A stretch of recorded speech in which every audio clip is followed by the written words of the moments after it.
OSU BOD8 long question Odia ଲୋକନାଟ୍ୟର ବିଭିନ୍ନ ଉତ୍ସ ଆଲୋଚନା କର। ଲୋକନାଟ୍ୟର ବିଭିନ୍ନ ଉପାଦାନ ସମ୍ପର୍କରେ ଆଲୋଚନା କର। ଆଧୁନିକ ନାଟ୍ୟ ପରମ୍ପରା ପ୍ରତି ଲୋକନାଟ୍ୟର ଦାନ ତୁଳନୀୟ। ଲୋକନାଟ୍ୟ ସମାଜ ଜୀବନର ମୂଳଦୁଆ କହିଲେ ଅତ୍ୟୁକ୍ତି ହେବ ନାହିଁ। ଏହାର ସୃଷ୍ଟି କେବେଠାରୁ ହେଲା ନିର୍ଦ୍ଦିଷ୍ଟ ଭାବରେ କିନ୍ତୁ କହିହେବ ନାହିଁ। ତେବେ ଏହା ଯେ ଗୋଟିଏ ଦିନରେ ସୃଷ୍ଟି ହୋଇନି ଏହା ନିଶ୍ଚିତ। ଏହାର ସୃଷ୍ଟି ପଛରେ ବିଭିନ୍ନ ଉତ୍ସର ପ୍ରଭାବ ବିଦ୍ୟମାନ। ସେହି ଉତ୍ସର ପ୍ରଭାବକୁ ନିମ୍ନମତେ ଆଲୋଚନା କରାଯାଇପାରେ। ପ୍ରକୃତିର ପ୍ରଭାବ। ଇତିହାସ ସ୍ୱୀକାର କରେ ଆର୍ଯ୍ୟମାନେ ଦେଶର ପ୍ରବେଶ କରିବା ପୂର୍ବରୁ ଏଠାରେ ଯେଉଁମାନେ ବସବାସ କରୁଥିଲେ ସେମାନେ ଥିଲେ ଏହି ମାଟିର ଆଦିମାନବ। ସେହିମାନେ ହିଁ ପ୍ରକୃତି କୋଳରେ ନାଚିକୁଦି ପ୍ରବଣତା ରହିଛି। ନାଚ ତାର ପ୍ରବୃତ୍ତି, ଭାବପ୍ରବଣତା, ଆଙ୍ଗିକ ପରିପ୍ରକାଶ, ତାର ଆତ୍ମାର ସ୍ୱାଭାବିକ ଆଚରଣ। କଥା କହିବା, ଚିତ୍ର ଆଙ୍କିବା, ଗୀତ ଗାଇବା ଆଗରୁ ସେ ନାଚିବା ଆରମ୍ଭ କରିଦେଇଛି। ପ୍ରକୃତି ଆରଣ୍ୟକ ଘର ଭିତରେ ବିଚରଣଶୀଳ ମଣିଷ, ଗଛ, ଲତା, ଫୁଲ, ପାଣି, ପଶୁ ପକ୍ଷୀଙ୍କର ନର୍ତ୍ତନ ବିଳାସକୁ ହୁଏତ ସମାହିତ ନେତ୍ରରେ ଦେଖିଛି। ବେଳେ ବେଳେ ତା ଭିତରେ ବିଚିତ୍ର ଭାବ ସୃଷ୍ଟି ହୋଇଛି ଏବଂ ତାର ଭାବବିହ୍ୱଳ ଚେତନା ପ୍ରକାଶିତ ହୋଇଛି ଅଙ୍ଗବିଳାସ ମାଧ୍ୟମରେ। ନିବିଡ଼ ଅରଣ୍ୟରେ ପ୍ରାକୃତିକ ପରିବେଶରେ ସେ ବାସ କରିବା ସମୟରେ ପ୍ରଖର ସୂର୍ଯ୍ୟତାପ, ଅଗ୍ନିର ପ୍ରଳୟଙ୍କରୀ ରୂପ, ପ୍ରଭଞ୍ଜନର ଭୟଙ୍କାରିତା, ପ୍ରବଳ ବାରିପାତ, ଚନ୍ଦ୍ରର ସ୍ନିଗ୍ଧତା ତାକୁ ଯଥାକ୍ରମେ ଭୟଭୀତ ଆନନ୍ଦିତ କରିଛି।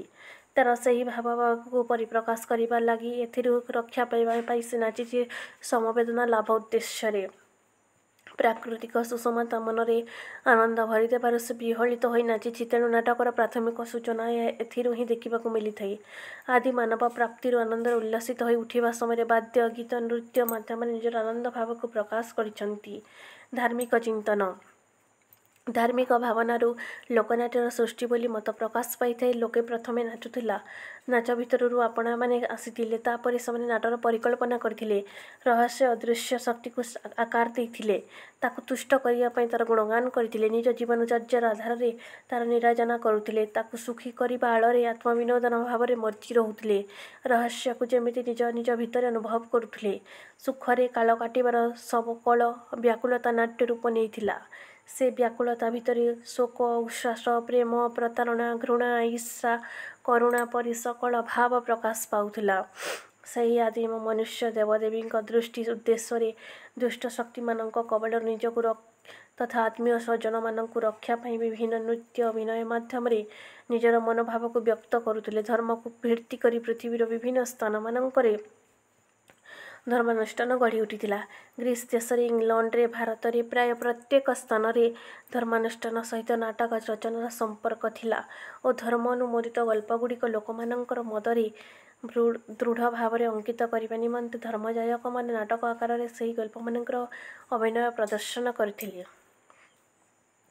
ଗ୍ରୀସ ଦେଶରେ ଉପାସନା ସମୟରେ ଯେଉଁ ସ୍ତବଗୁଡ଼ିକ ରଚିତ ହୋଇଥିଲା, କାଳକ୍ରମେ ସେହି ସ୍ତବଗୁଡ଼ିକ ଦୁଇଜଣ ନଟ ମଧ୍ୟରେ କଥୋପକଥନ ରୂପରେ ଗୀତ ହେଲା। ଏହି ପ୍ରକାର ଗୀତବଦ୍ଧ କଥୋପକଥନ ସମୟରେ ନାଟକର ଉତ୍ପତ୍ତି ହୋଇଥିଲା।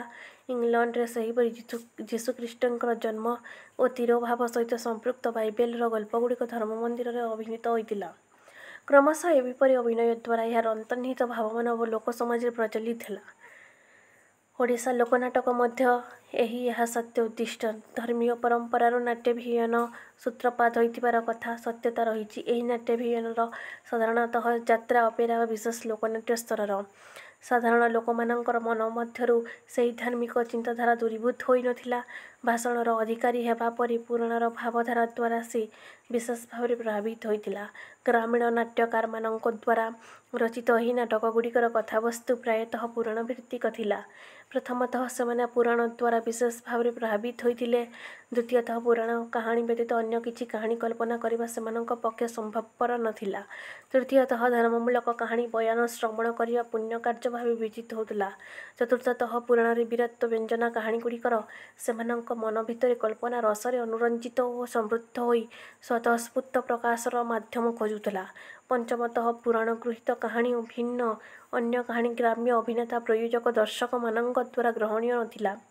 ଷଷ୍ଠତଃ ଧର୍ମମୂଳକ ନାଟକ ରଚନା, ପ୍ରଯୋଜନା, ଅଭିନୟ ପ୍ରଭୃତି ଗ୍ରାମ୍ୟ ଜନତାଙ୍କ ଦ୍ୱାରା ଯଥେଷ୍ଟ ପ୍ରଶଂସା ଓ ଉତ୍ସାହ ଲାଭ କରିଥିଲା।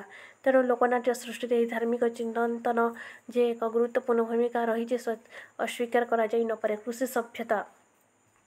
ଓଡ଼ିଶା ଏକ କୃଷିପ୍ରଧାନ ଦେଶ। ଏ ଦେଶରେ ଅଧିକାଂଶ ଜନତା ମୁଖ୍ୟତଃ କୃଷିକୁ ନିଜର ଜୀବିକା ଭାବରେ ଗ୍ରହଣ କରି ନେଇଥାନ୍ତି।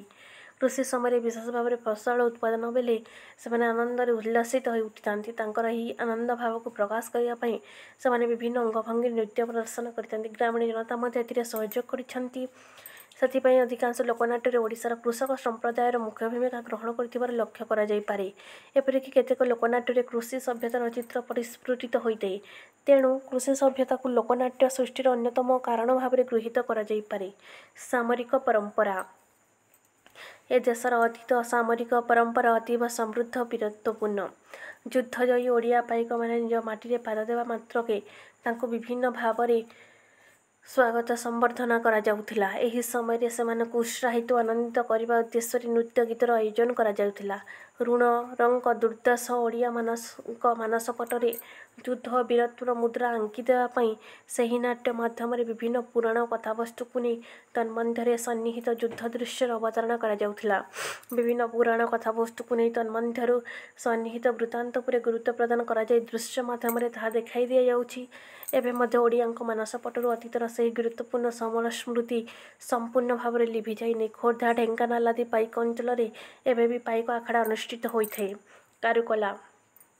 ଉତ୍କୃଷ୍ଟ କଳାର ଦେଶ ବୋଲି ଓଡ଼ିଶାର ଅନ୍ୟ ନାମ ଉତ୍କଳ। କଳା ବିଦ୍ୟାରେ ଦିନେ ଏହି ଉତ୍କଳ ସମଗ୍ର ଭାରତବର୍ଷରେ ଶୀର୍ଷ ସ୍ଥାନ ଗ୍ରହଣ କରିଥିଲା।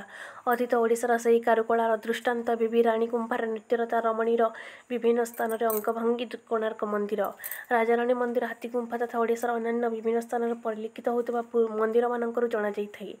ଓଡ଼ିଆ ଶିଳ୍ପୀଙ୍କ ହସ୍ତରେ ନିର୍ମିତ ହୋଇଥିବା ଭିନ୍ନ ଭିନ୍ନ ନୃତ୍ୟଭଙ୍ଗୀ ଓ ଦୃଶ୍ୟସଜ୍ଜା ଓଡ଼ିଆ ଲୋକନାଟକକୁ ପ୍ରଭାବିତ କରୁଥିବା ମୂର୍ତ୍ତିଗୁଡ଼ିକୁ ସତେ ଯେପରି ପ୍ରସ୍ତରର ମୂର୍ତ୍ତି ନୁହନ୍ତି, ଶିଳ୍ପୀର ନିହାଣରେ ଖୋଲା ଯାଇଥିବା ଗୋଟିଏ ଜୀବନ୍ତ ପ୍ରତିମୂର୍ତ୍ତି। ଦେବଦାସୀ ଓଡ଼ିଶା ନୃତ୍ୟ। ଓଡ଼ିଆ ଲୋକନାଟ୍ୟର ବିକାଶରେ ଓଡ଼ିଶୀ ନୃତ୍ୟ ଓ ଦେବଦାସୀ ପ୍ରଥାର ଭୂମିକାକୁ ଅସ୍ୱୀକାର କରାଯାଇ ନପାରେ। ଓଡ଼ିଶାରେ ବିଭିନ୍ନ ମନ୍ଦିର ଗାତ୍ରରେ ଖୋଦିତ ହୋଇଥିବା ନୃତ୍ୟରତା ନର୍ତ୍ତକୀର ବିଭିନ୍ନ ଭଙ୍ଗୀ କଳାପ୍ରିୟ ଓଡ଼ିଆଙ୍କୁ ବହୁ ଭାବରେ ଆନନ୍ଦ ଦେଇଛି। ନିର୍ଜୀବ ପାଷାଣର ସେହି ଭଙ୍ଗୀ ସାକାର କରିବା ପାଇଁ ଲୋକନାଟିକା ଅଭିନେତାମାନେ ଆପ୍ରାଣ ଉଦ୍ୟମ କରି ସଫଳ ହୋଇଛନ୍ତି। ଜଗନ୍ନାଥ ମନ୍ଦିରରେ ପ୍ରଦର୍ଶିତ ହୋଇଥିବା ଦେବଦାସୀ ନୃତ୍ୟ ମନ୍ଦିର ବାହାରେ ଗୋଟିପୁଅ ନୃତ୍ୟ ଭାବରେ ଖ୍ୟାତିକାର ବା ଖ୍ୟାତି ଲାଭ କରିଛି। ଓଡ଼ିଶା ନୃତ୍ୟର ବିବିଧ ଠାଣି ଏବଂ ନୃତ୍ୟଭଙ୍ଗୀରେ ପରବର୍ତ୍ତୀ କାଳରେ ଲୋକପ୍ରିୟ ଓଡ଼ିଆ ତହିଁରେ ସଙ୍ଗୀତ ଓ ଗଳ୍ପ ଗଦ୍ୟ ଯୁକ୍ତ କରାଇ ବିଭିନ୍ନ ଲୋକନାଟ୍ୟରେ ପରିଣତ କରାଇ ପାରିଛନ୍ତି।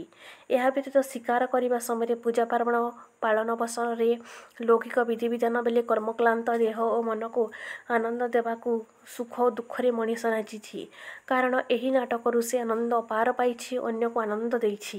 ନାଚି ନାଚି ସେ ଗୀତ ଗାଇଛି ଓ ସମୟକ୍ରମେ କ୍ଷୁଦ୍ର ଗଳ୍ପ ଗଦ୍ୟ ସଂଳାପ ବିଜୋଡ଼ି ଦେଇଛି। ତାକୁ ଅଧିକ ରସମୟ ଓ ଶ୍ରୁତିମଧୁର କରିବା ପାଇଁ ଏଥିରେ ଲୋକନାଟ୍ୟ ପ୍ରେରଣା ପାଇଥିବା ସମ୍ଭବ ନୁହେଁ। ପୁନଶ୍ଚ ଲୋକନାଟକର ବିକାଶ ପାଇଁ ସଂସ୍କୃତ ନାଟକ ଓ ଚମ୍ପୁର ଭୂମିକାକୁ ମଧ୍ୟ ଅସ୍ୱୀକାର କରାଯାଇ ନପାରେ।